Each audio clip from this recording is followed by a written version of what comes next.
The Secret of the Lost Key, a story from the old dresser. Hello everyone. Today I'm going to introduce you to an old chest of drawers. It will tell you a story from its life that happened many years ago. Hello. Let me tell you a story that happened many years ago when I still smelled of fresh oak and was proud of my shiny handles. It was in a large house on the edge of a village where I stood in a sunny room by the window.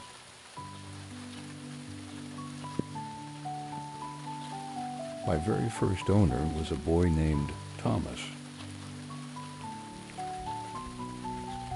Thomas was a boy with a kind heart, curious, but so absent-minded.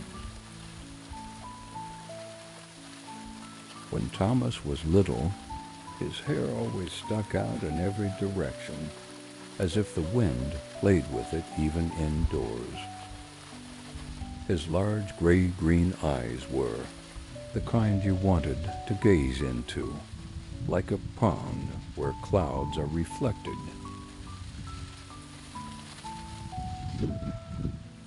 He was a bright child, a dreamer, and his head was always full of wonderful thoughts, like birds under a roof.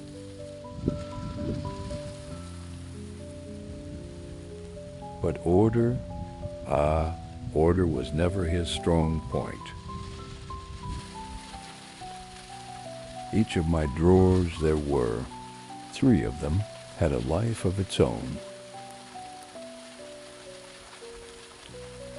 The top one, marbles and pencils, tangled together with candy wrappers. The middle, scraps of paper, mysterious notes, and feathers he swore were magic. The bottom, socks not always clean, and somehow a piece of dried cookie.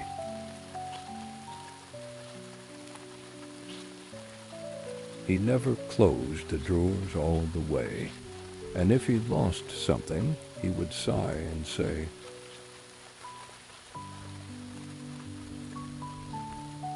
"Dresser, you remember everything, don't you? Tell me where to look." As I've already said, he kept his treasures. In my top drawer, glass marbles, a letter from his grandmother, and an old key. This was no ordinary key. Rumor had it opened the door to an abandoned tower beyond the hill. Adults had forbidden children from going.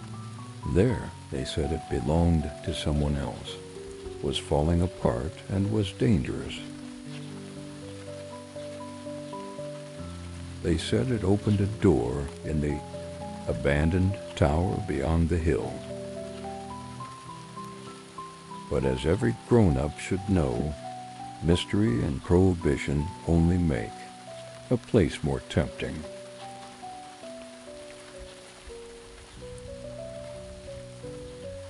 Soon whispers began. Some claimed there was treasure hidden inside. Others spoke of strange magic, and a few swore they'd heard footsteps echoing from the tower on moonlit nights.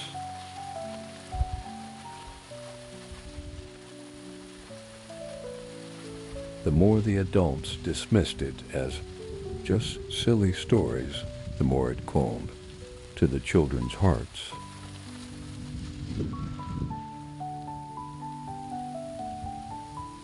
Thomas listened to these tales with wide eyes and a quickening heartbeat.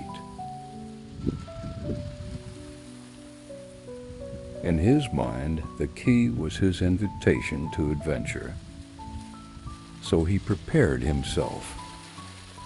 Every morning he ran around the garden, did pull-ups on the branch of the old apple tree, and climbed up to the attic to practice with heights. In the evenings he read everything. He could find books about castles and codes, explorers, and riddles. He was sure this knowledge would serve him well, whether he needed to wrestle a fearsome guardian or outwit a clever one.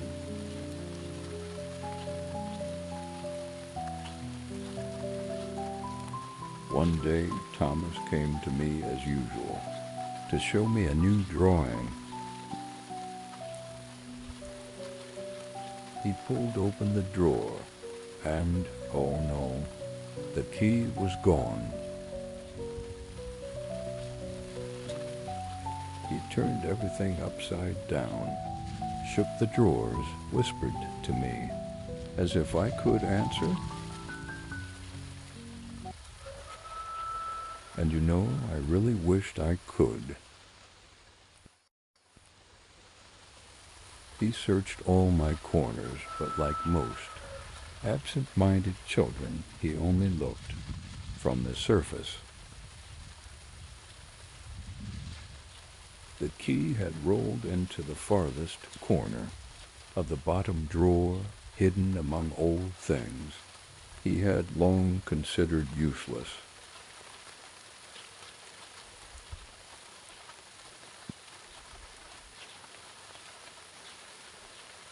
Years passed.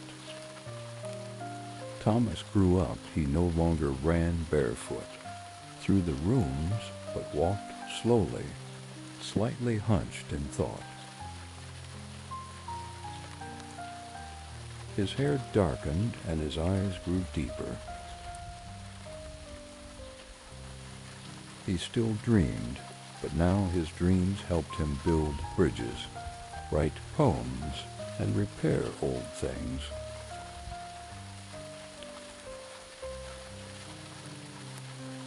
All that time I stood by the wall, creaking quietly, patiently keeping my secrets.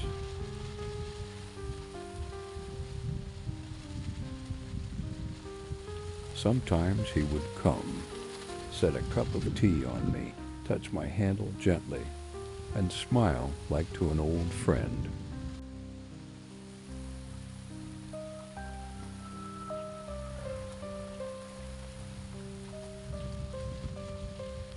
And then one sunny morning, Thomas decided to tidy up not just a quick clean, but a real grown-up cleaning.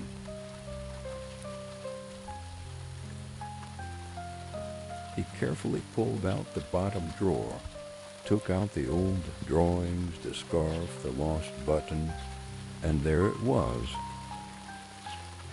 The key. That same key. A little darker now,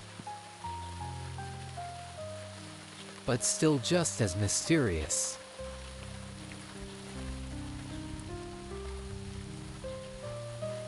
He took it in his hand and looked at it for a long time. And then he didn't jump up, didn't shout. I found it. Hooray!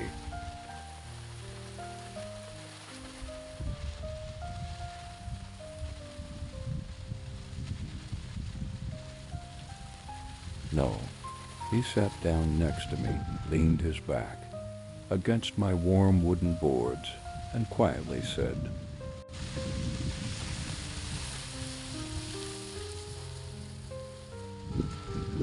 everything I was looking for was here all along.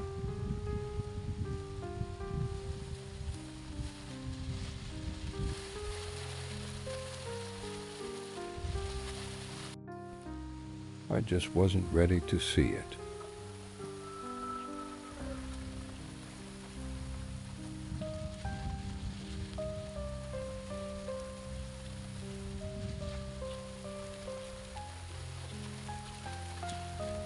He He sat there a little longer, turning the key, and his fingers as if it were a magic stone from a childhood fairy tale.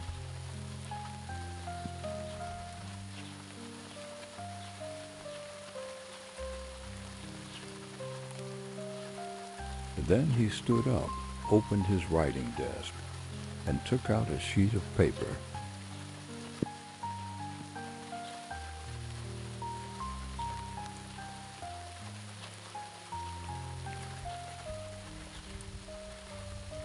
He wrote the letter slowly, carefully choosing his words as if he wanted to fill them not only with meaning, but with warmth.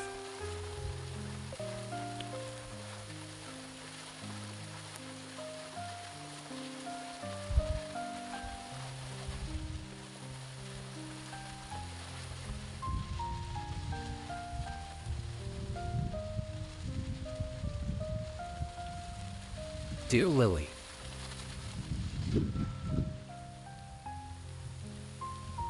things sometimes get lost, but that doesn't mean they're gone forever.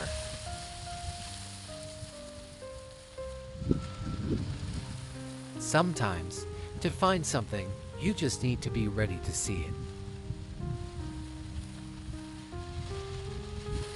Let this key remind you that the truest miracles happen when we put things in order not only in our drawers, but in our hearts. Your brother Thomas.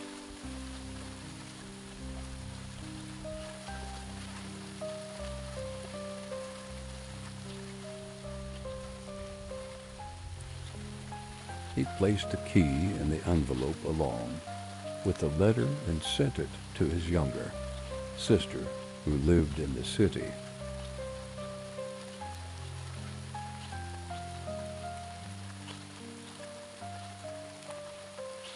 And I, the old dresser, stayed behind once more, keeping someone's treasures in my drawers.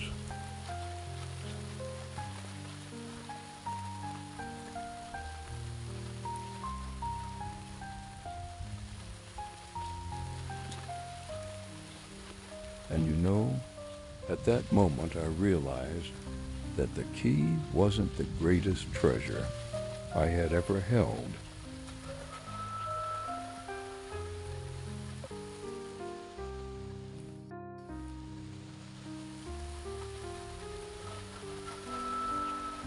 The most precious were the memories of a boy who learned to be attentive, who dreamed, and who became better.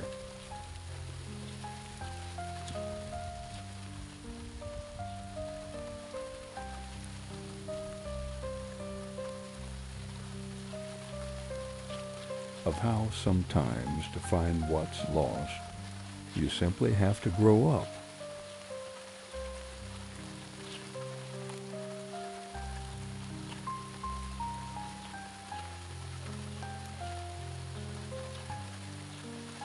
And maybe one day Lily will come back and open one of my drawers,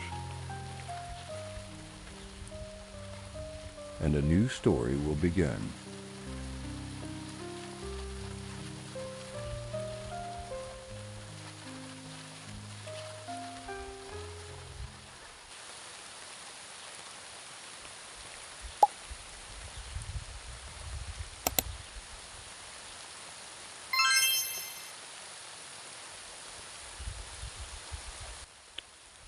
Stories of old things are not only about the past, but also about ourselves.